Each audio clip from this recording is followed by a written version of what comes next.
Welcome to kernel training, introduction to Hadoop. Before starting the session, let me introduce myself. This is Lakshmi.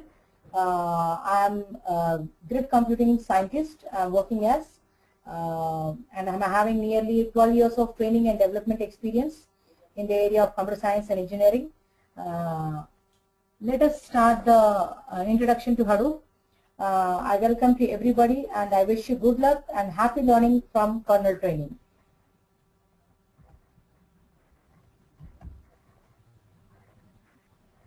These are the topics which we are going to cover in our session, that is what is big data and what are the limitations of existing big data and what is the solution of it, solving the problems with Hadoop, introduction to Hadoop, Hadoop ecosystem and Hadoop core components, Hadoop HDFS architecture, map reduce job execution, anatomy of file write and read. So these are the things we are going to cover in our today's introduction session of Hadoop, right? So let us briefly discuss about what is big data and why we require Hadoop actually, because generally very frequently asked question in the market that what is the relationship between big data and Hadoop. There is a relationship between big data and Hadoop actually. So the big data is having some problems and what are the problems are there, and to provide a solution for the big data, the answer is Hadoop, right? So what is the big data? Big data is nothing but lots of data which is measured in terms of terabytes or petabytes are called as big data, right? And lots and lots of data which are measured in the terms of terabyte and petabyte, they are called as a big data. A big data, according to the Wikipedia definition, big data can be defined as applied to data sets whose size is beyond the ability of commonly used software tools to capture, manage and process the data within the tolerable elapsed time here. So we can define the big data as it is applied, big data is a term applied to data sets whose size is beyond the ability of commonly used software tools to capture and to manage and to process etc. operations within the tolerable elapsed time is your big data. And the term big data is a collection of data sets so large and complex that it becomes difficult to process using on-hand database management tools such as traditional database processing applications. The challenges includes, it has got some challenges in the big data like capturing, curation, storage, searching, sharing, transfer, analysis, visualization. So these are the challenges present in the big data. Short and sweet, what is a big data? Big data is a collection of data sets which are so large in size and complex that it becomes difficult to process using on-hand database management tools or traditional approaches. So what are the challenges it has in the big data is, the challenges, the important challenges are capturing is one challenge, curation, storage is the biggest challenge in the big data, searching is also the biggest challenge in the big data, and sharing between sharing among the users and transferring analysis. That the biggest problem in the big data is performing the analysis. So these are all the challenges present in the big data. So how these challenges can be met? So we are going to see in the next sessions, right? Now, a big data is a collection of so large data sets, right? So systems or enterprise generate, so from where we get this big data? The question is from where we get the big data here? The answer is we get big data from systems, or enterprise generates huge amount of data from terabytes and even to the petabytes. So they are all called as your big data, right? So we get big data from the systems, from Twitters, from Facebooks. So they are all the examples of big data, and big data are always measured in terms of terabytes and petabytes, and big data are always generally we consider big data as what? Unstructured and semi-structured data are called as the big data. So generally the structured data which comes from the relational databases or from Oracle, Sybase, they are all called as your RDBMS concepts. So the data which is coming from RDBMS such as Oracle, Sybase, Informix, so they are all called as structured data. We are not getting much and more data from RDBMS concepts. Actually, the social media networks have generating huge amount of data, and the data which is generated from social media networks are bigger in size, and they are unstructured, and they're complex also. So we want to perform analysis on them. We want to perform storage. We want to transfer. We want to share. So these are all the big challenges present in the big data. So how this can be overcome, how Hadoop is providing an answer for them, we're going to see now. Right. So a small example we would like to give.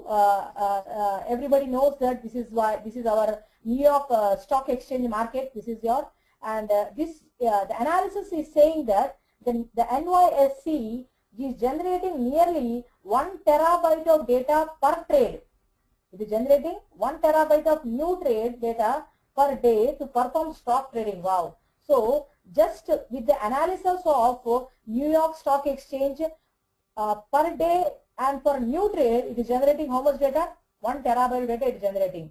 So with this analysis, we can come to a conclusion that how much big data, how much unstructured data, how much semi-structured data is generating in the world.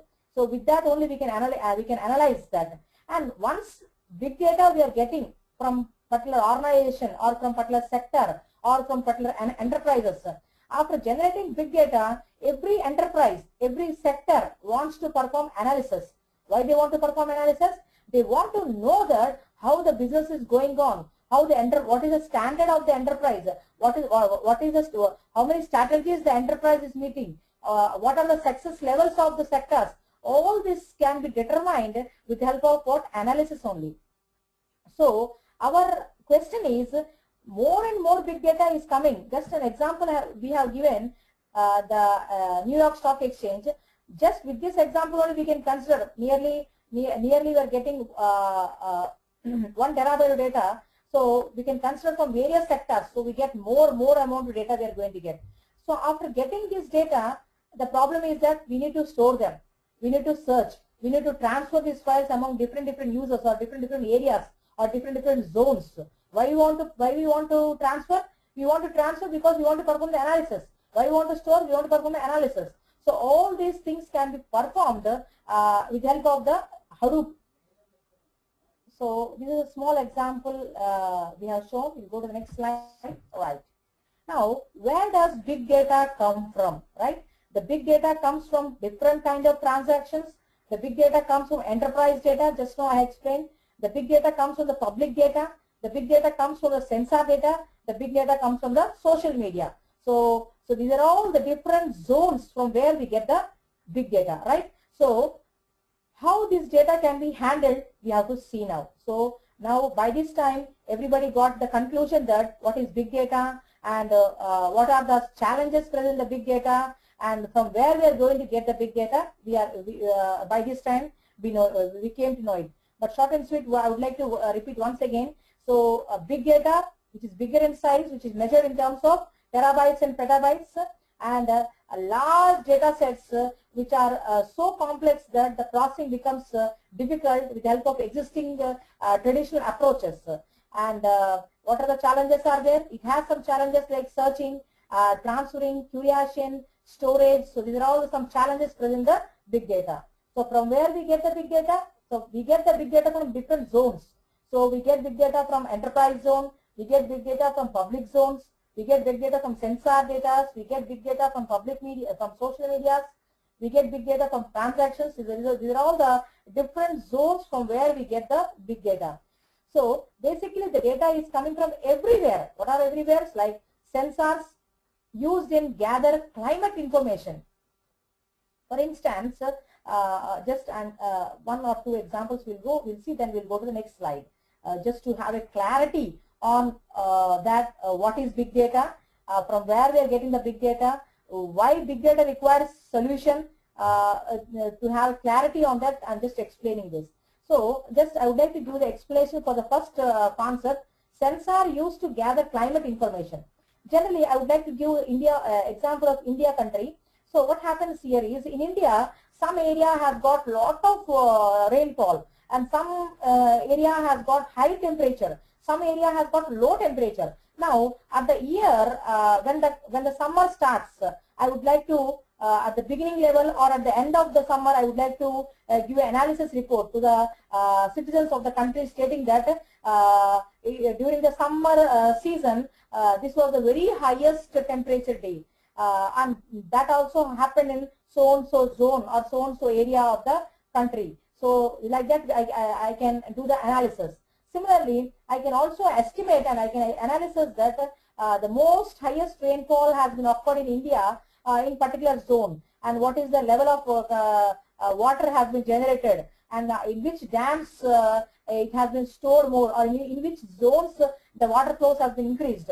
All these things can be analysis, and this analysis is not only simply performing. We are getting the information that in which area the more rainfall has been occurred, or in which area more temperature has been occurred, in which area more coolest temperature was there. With this analysis, just simply we are not able to know that which area has happened what. With this analysis, next coming year we can take a preventive measures we can take. Government also can take some preventions also they can take. They can provide some protection also. That is why we require to handle the big data. So what we are performing here, we are performing various kinds of analysis we are performing. So that is the reason the big data has to be handled. The big data has to be managed. The big data has to be stored. The big data has to be analyzed.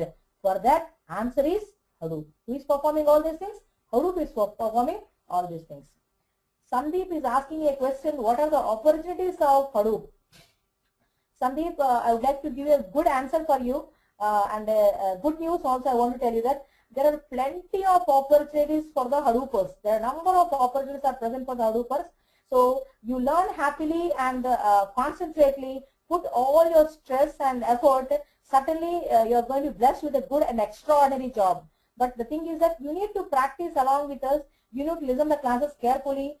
Then certainly you are going to get a job. But there are a number of, the analysis is saying, the 2015 analysis also, in 2014 itself, the analysis has estimated that there are a number of job opportunities for the Hadoopers. All right. Thank you so much. Right. So where does big data comes from? Sensors used in gather climate information. Just now I have explained the small example. Similarly, we get from social media sites also. Digital pictures, videos, software logs, cameras, microphones, scans of government and documents. Oh, this is providing a government scans is providing a wonderful big data, and simply producing big data is not enough for the government. The government also requires what? Analysis. Government also requires what? Analysis. Previously, in our country, between Telangana and Andhra Pradesh, there was an analysis that who belongs to Telangana and who belongs to Andhra Pradesh. That analysis also has been used by the Hadoop only. So that means lots and big data has been generated between the Telangana government and Andhra Pradesh government. So we got a clarification who belongs to Andhra, who belongs to Telangana, likewise. So that analysis also has been performed using the Hadoop. Example I would like to tell. So I am using this example. So GPS trails, purchase transaction records, cell phone GPS signals, traffic, and what not, I can tell more and more information has been generating the big data. And for all the things, the answer is Elephant and Hadoop. Thank you. We go to the next slide. Asha is saying the explanation is good and examples are good. Thank you so much. Thank you so much for your encouragement. I appreciate you. The thing is, the kernel training always expects to reach the students at the bottom level. That is our criteria. That is our aim. And we always wish that we should reach to every student. That is our wish. Thank you so much, Asha. Right. We'll go to the next slide. In this slide, we have exploiting unstructured data. Yes. Many people have a question in their mind, how come such big data has arranged? So already we have shown how come the big data has arranged. The New York Stock Exchange itself is generating nearly 1 terabyte of data per trade in a day. With that example only, we can analyze and we can demonstrate how much big data is generating and from which area, from which zone we are getting. Already we have seen in the previous slides. Now, with this diagram, with this graph, I would like to tell you. See here, the blue line, the blue color indicates what? indicates business transaction data. It indicates business transaction data, and might you have observed or not, the business transaction, there is no drastic change in the relational data or business transaction data. There is no improvement, not drastic improvement is there. But when you see this data, that is called application data or complex data or unstructured data or big data, you can see from 1990 onwards there is a drastic change. Of course, I am showing the analysis up to 2010. If I show the analysis of 2015, it will be more and more. That means the graph, you can see it will be all obviously like this. That means this much gap, almost all this much gap has been filled by the complex and unstructured data. Right. So analysis is said that nearly 2,500 exabytes of new information in 2012 with internet as a primary driver. So it has already happened. Right. Now coming to the big data characteristics. What is big data characteristics? Big data is always bigger in volume. Big data is bigger in velocity. Big data is bigger in variety. What is variety here? Big data comes from, we get big data is always bigger in volume. That means, for instance, 15 terabytes of Facebook posts or 400 billion annual medical records. Cloud means big data. Oh my God. See here, we have 15 terabytes of Facebook posts.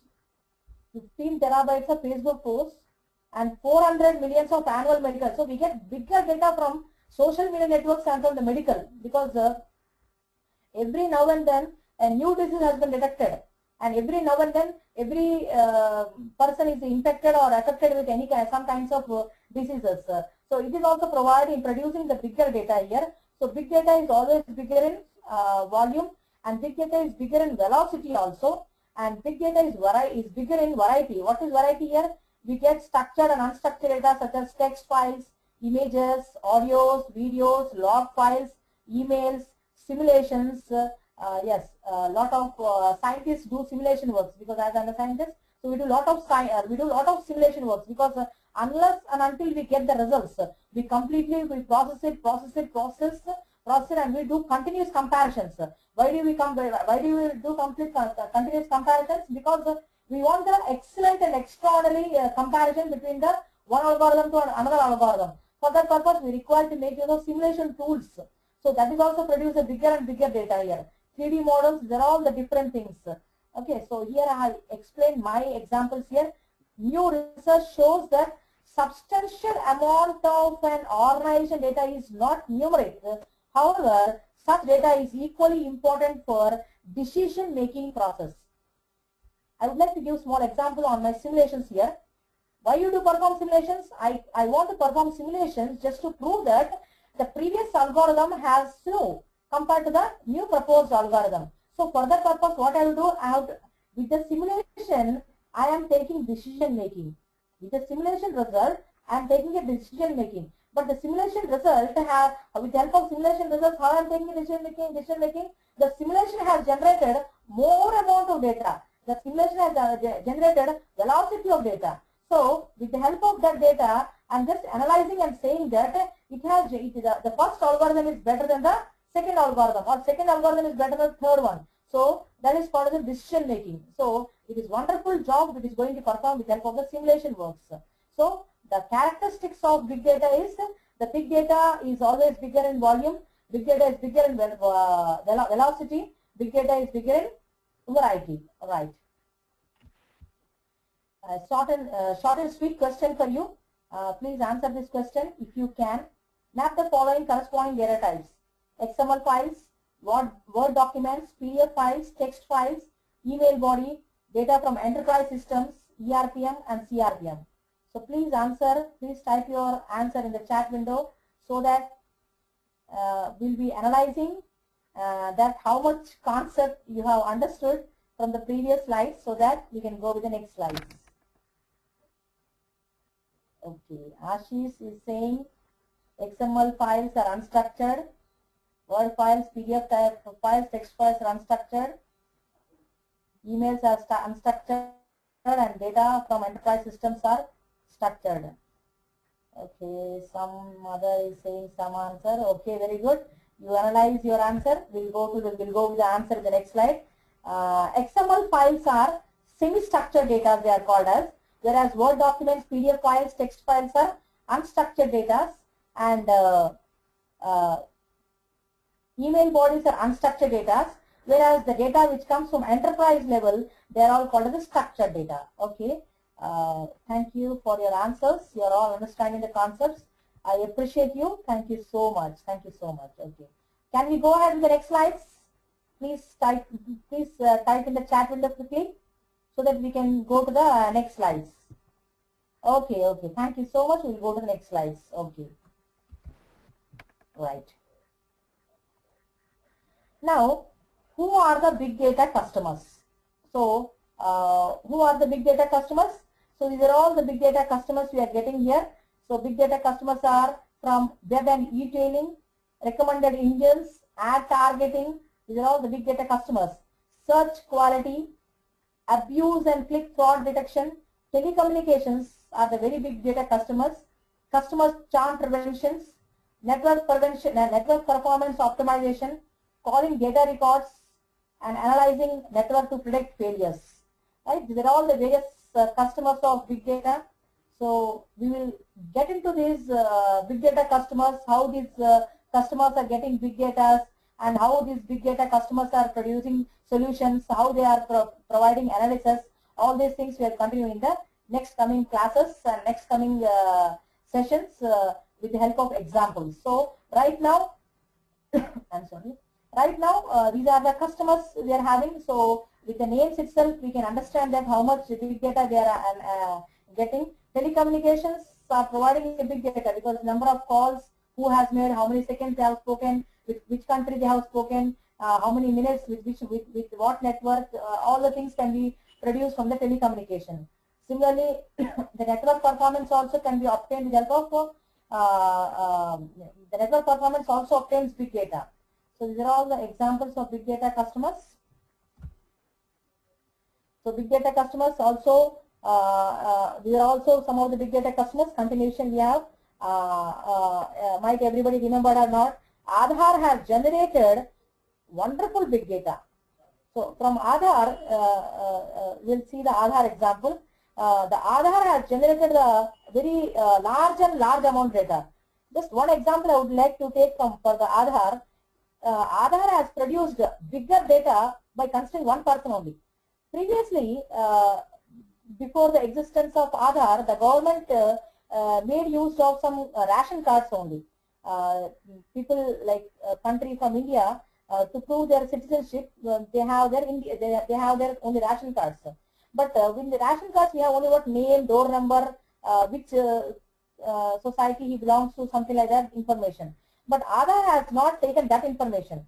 It has taken along with that information, they have taken the thumb information, they have taken identity of thumb, they have taken eyelid, the eyeball identity, your image. So it has taken the complete information. So for one person itself, it has taken complete information. It has produced some big data.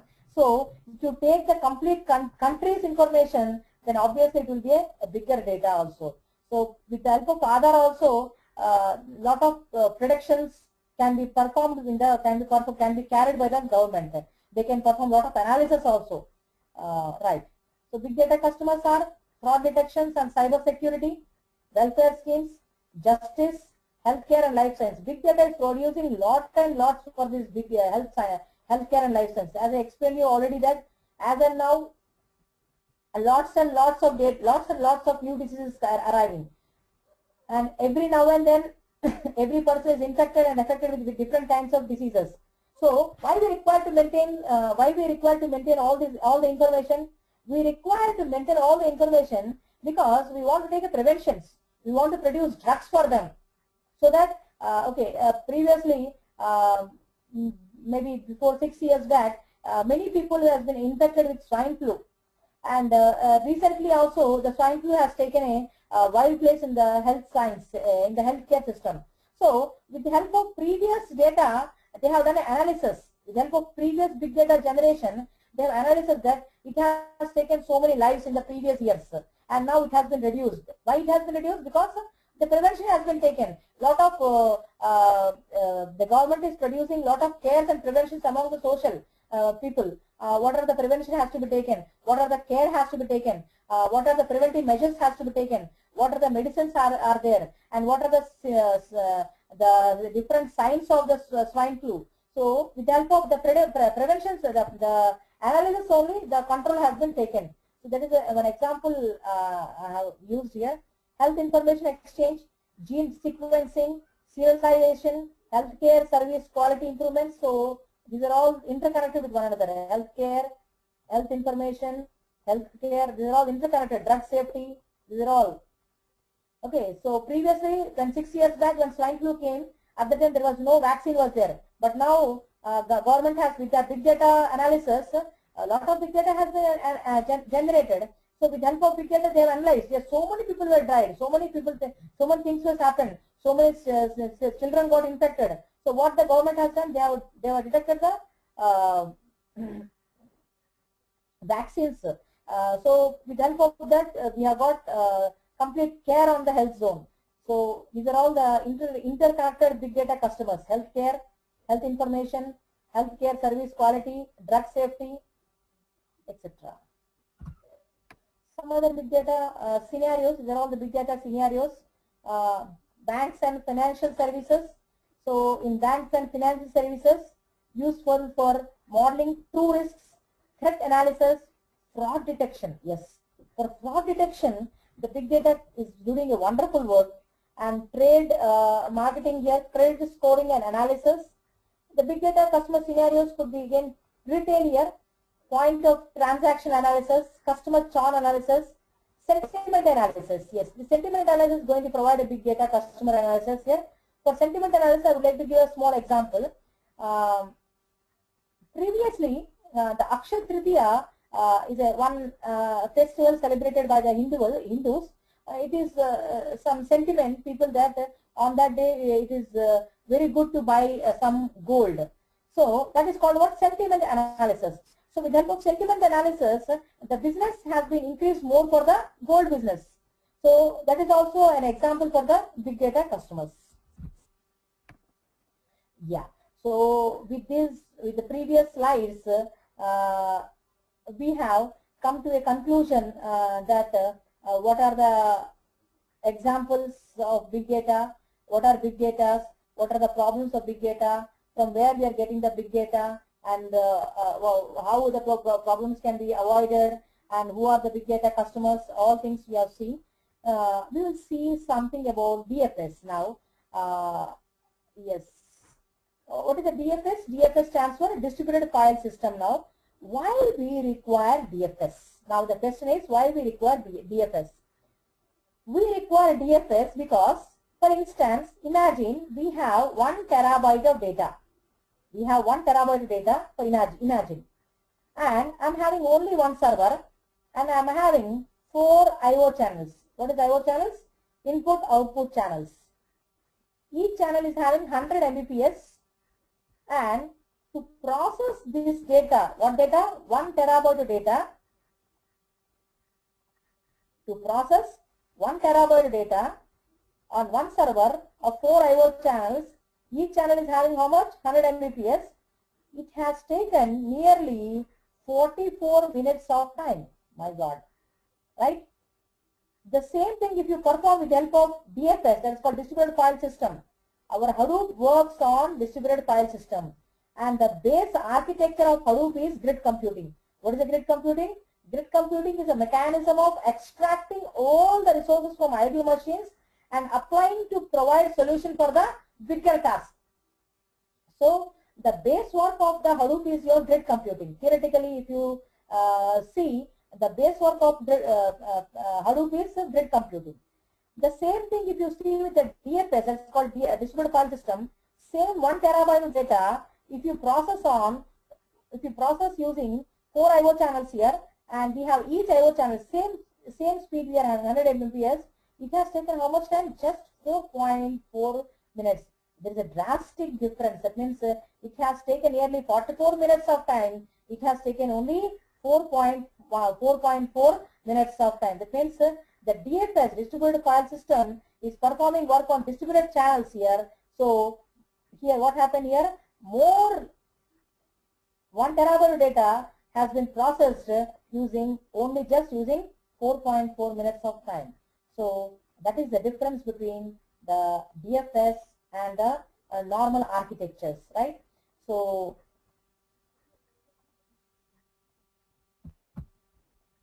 now let us see what is a Hadoop. Apache Hadoop is a framework that allows for distributed processing of large data sets across clusters of commodity computers using simple programming model. Awesome. What is the Apache Hadoop? It is a framework that allows for distributed processing. What is distributed processing? We have master. The working of Hadoop is based on master and slave architecture. We have all slaves here. They're all your nodes, right? They're all your nodes, or we call them slaves. Our master is saying, you do this work, you do this work, you do this work, you do this work, right? This is called what? Distributed processing. Apache Hadoop is a framework that allows for distributed processing of large data sets across clusters of commodity. So this is your clusters of commodity. These are all your clusters of commodity. And in these clusters of commodity, there are what? They're based on a simple programming model. There are simple programming mechanisms here. So master is saying, do this work, do this work, do this work, do this work. That is called what? Distributed processing here. And Hadoop is open source data management with scale out storage and distributed processing. Awesome here. Oh, what is saying? Hadoop is an open source data management with scale out storage and distributed processing. Why Hadoop has taken more place in the market? Because the working of Hadoop is based on what? Distributed processing architecture. We have one master node. Whatever the nodes are free, whatever the nodes are not working, just simply sitting idle in the labs. What they can do? They can make use of master nodes, are going to make use of these nodes and process it, right? So Hadoop working is based on commodity inexpensive hardware. See, generally no company will go for new technology if they require a lot of investment. No company will go, because just imagine that you are in a big entrepreneur and you want to implement one new technology in your entrepreneur. So what in your enterprise? So if you require to spend crores and crores of money, you will obviously think for a while before going ahead. But here what is happening in Hadoop, you don't require to invest more money. Whatever the commodity inexpensive hardware are there, we are going to make use of all of them for processing. So here processing, here we are processing, here we are processing, here we are processing, right? So short and sweet, what is a Hadoop? Hadoop is a framework that allows for distributed processing of large data sets. So in the previous slide, I have explained you. We have large amount of data and we have got different nodes here. We have got different nodes here. We have got channels here, and if we are only working on one channel here, it has taken nearly 44 minutes of time. But it has taken how many minutes of time? Nearly 4.4 minutes. That is so less time. So awesome work the Hadoop is doing, right? Why we should not go for Hadoop? Kranti is asking me why we should not go for, why should we go for Hadoop? My answer is why we should not go for Hadoop. Why we should not is because see, it has taken nearly how much time? 44 minutes of time, and 4.4 minutes of time the Hadoop is taking here. So obviously everybody will go. We don't require any kind of hardware support. We don't require any extra expensive thing. Whatever existing things are there, that is sufficient to process our work. So that's what the question just now one student asked. The same question again I am asking. So why Hadoop is required? Because it is flexible, it is scalable, building more efficient data economy. As I said that it is commodity inexpensive hardware. We don't require any kind of anything, new components we require. We don't require any extraordinary things we require. What are the machines we are having? The idle machine, we are going to use them as a slave nodes, and previously they were sitting idle. Now we are giving the work to them, right? So they are robust economy. Robust means rich in economy here. Hadoop is getting more real time now because as it is now the Hadoop is becoming cloudy, cost effective. Upcoming technologies, there are number of upcoming technologies are there using Hadoop. Number of technologies has added to the Hadoop, and Hadoop is getting cloudy. So because of all reasons, we are going with Hadoop. We are all now Hadoopers. Awesome.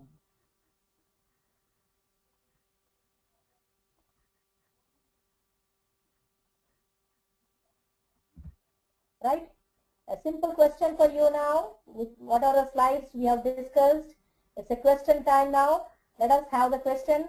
Hadoop is a framework that allows for distributed processing of small data sets or large data sets. Large data sets. Quickly type your answers on the chat window.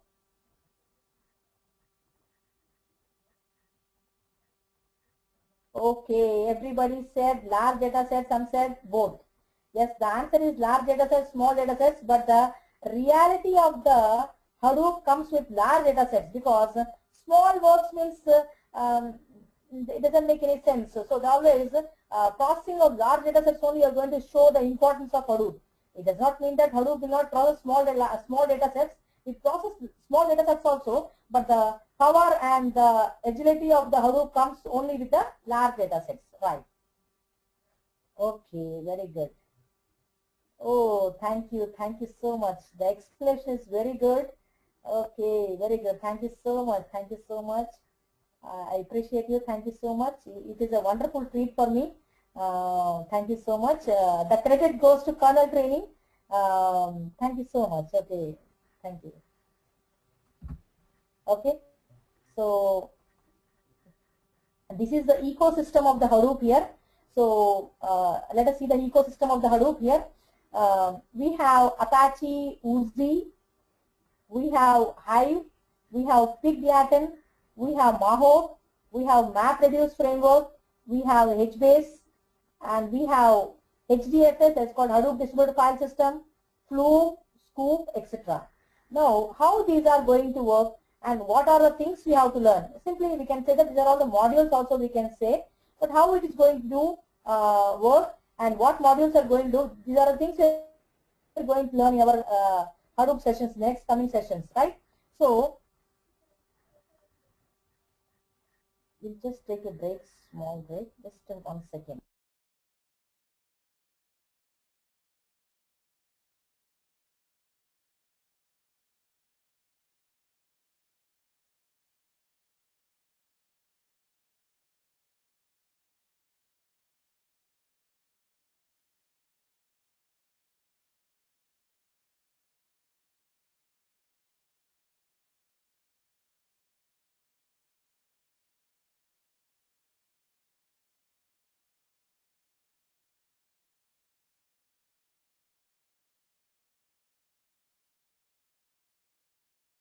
Ecosystem.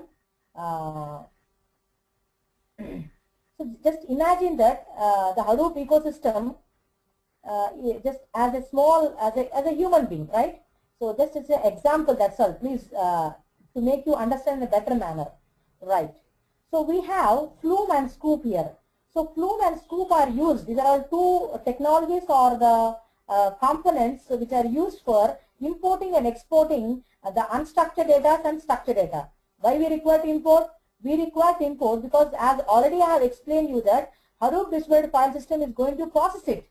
So some people will say that I have got good structured amount data, now I want to process it, I want to analyze it, I want to do the analytics, I want to perform business analytics. So to perform that, first of all, what I should do, this data has to be put in the HDFS. Then only I can perform the analysis. So if you want to put this data into the HDFS, we are going to use the technology called as Scoop here, right? Similarly, if you want to perform the analysis from the unstructured data or semi-structured data, then we have to use what? Flume here. So using Flume mechanism, we can put into the HDFS, right? So what is happening here? Short and sweet. So we are having a Flume mechanism and Scoop mechanism. So using the Flume mechanism, we can import unstructured data and semi-structured data to the HDFS. Why we are importing? We are importing because we want to process it. Why we want to process? We want to perform the analysis. Why we want to perform the analysis? I want to perform analysis so that what is the status of my business? What are the strategies I can implement to improve my business strategies? Similarly, if you take the example of healthcare system, why we require analysis? We require analysis. For example, if you take the diabetic analysis, why we want to perform analysis? We want to give a prevention to the country, stating that in this next coming generations or next coming years, if this could be our health, this could be our food habits, it will be double of the diabetics. So let us don't go like that. Take some preventive measures. So these are all what analytics you require. We require analysis. So and this analysis we can perform how? We can just once we send it to the HDFS, then only we can perform the analysis. So if you want to perform analysis using unstructured data or semi-structured data, we are going to make use of what? Flume. And if you want to perform analysis on structured data, you can send them to the HDFS by using the Scoop and Flume. Is it clear, everybody? Yeah. Flume is for sending unstructured and semi-structured data, and Scoop is used for structured data. Right. Very good. Right. Now we go for like this. Now again, Hive and Pig are going to act as two eyes. That means whatever you see from two eyes.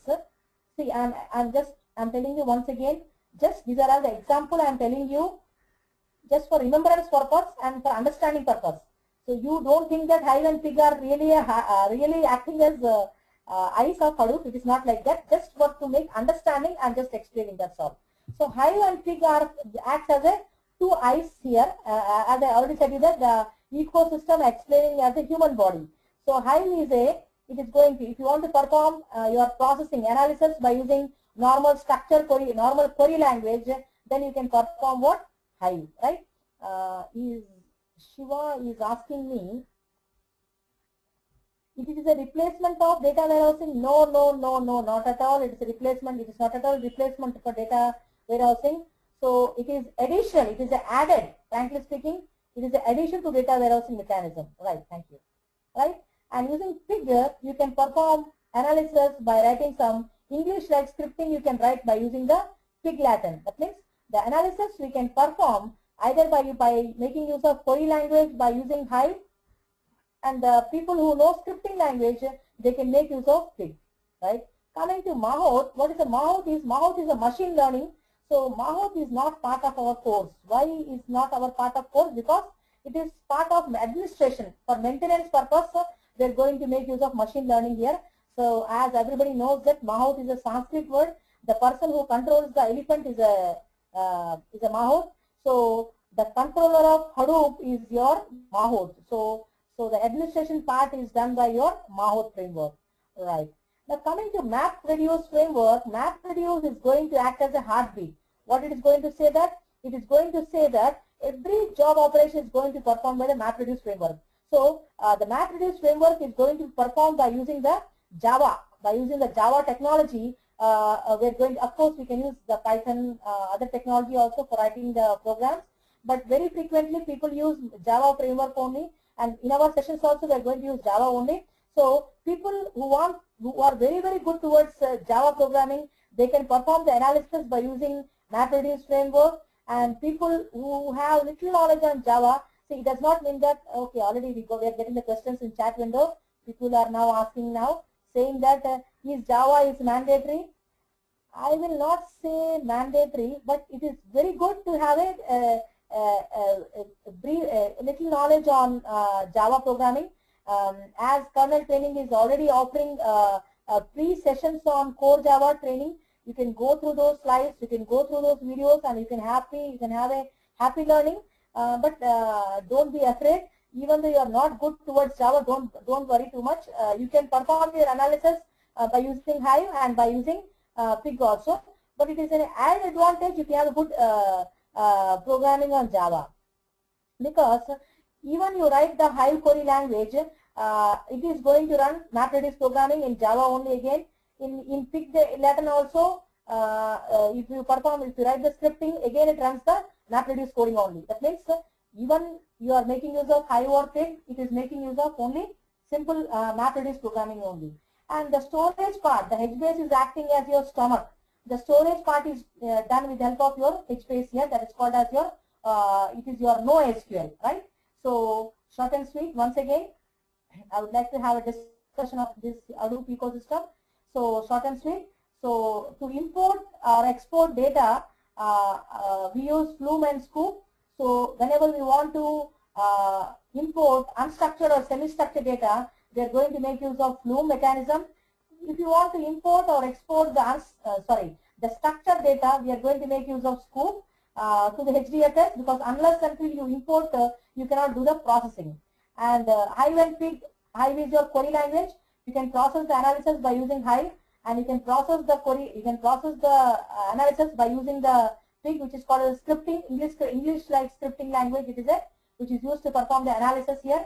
And MapReduce, where we are going to perform the processing by writing the Java programming languages. And HBase is acting as a storage. It is like a stomach. So whatever storage information we want, we can perform with the help of HBase. And Mahout is like controlling of the system is done by the Hadoop ecosystem. So we are learning about Oozie also. What kind of scheduling mechanism has to be followed? All those things is going to perform from the Oozie here, right? So this is about your Hadoop ecosystem. So short and sweet, we are going to learn these ecosystem as a module. MapReduce as a one module, Hive as one module, Pig as one module, HBase as one module, importing and exporting as far as that data loading, that job using Flume and Scoop as one module. So these are the things we are going to learn our in our Hadoop training mechanism. Right. So by this time, everybody, is it clear that what is a Hadoop and why we require a Hadoop? By this time, everybody got a clearance, clarity on this subject. Please type in the chat window. If you have any questions, please type. Please type some questions in the chat window if you have any questions.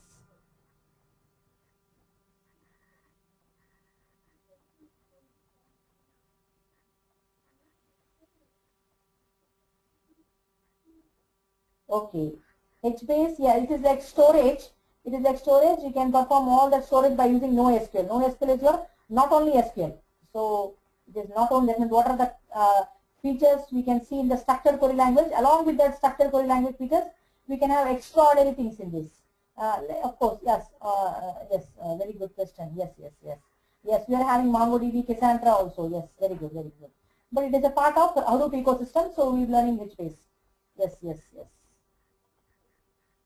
Okay.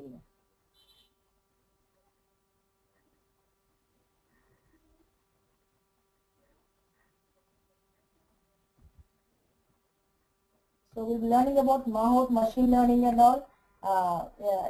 What are the kind of data mining algorithms has to be implemented to improve the performance of the cluster. All those things we're learning in the Mahout. As I said already that it is a data mining library. It takes care of the administration. As I said that how the control of the elephant is taken care by the Mahout, the same control is taken care by the Mahout here in our Hadoop system. Right. Thank you so much. These are the ecosystem we have seen in our class, and these are the modules we are going to see in our class. So we have now learned what is big data, what are the problems and challenges within the big data, who are the customers are there, from where we are getting the big data, who is going to provide a solution. All these things we have seen. We will continue in our next coming sessions. If you have any questions, please type in the chat window, and then we will stop our class.